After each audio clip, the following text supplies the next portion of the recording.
यूनान में तारिकीन वतन की एक और कश्ती को हादसा पेश आया है। कश्ती में सवार 30 से ज़ायद अफराद डूब गए हैं। 6 की लाशें निकाल ली गई हैं। लापता तारिकीन वतन की तलाश के लिए इस वक्त रेस्क्यू ऑपरेशन जारी है।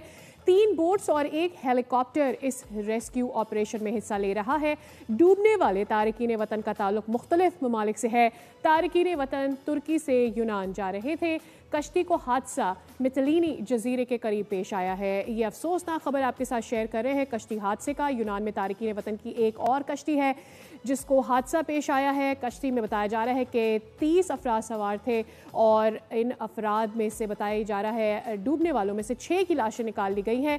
लापता तारिकीन वतन की तलाश के लिए इस वक्त रेस्क्यू ऑपरेशन किया जा रहा है। 3 बोट्स जबकि 1 हेलीकॉप्टर ने इस रेस्क्यू ऑपरेशन में हिस्सा लिया है।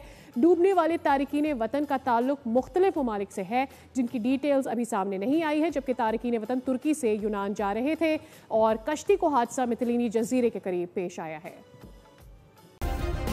सब्सक्राइब करें और बेल दबाएं ताकि कोई खबर रह न जाए।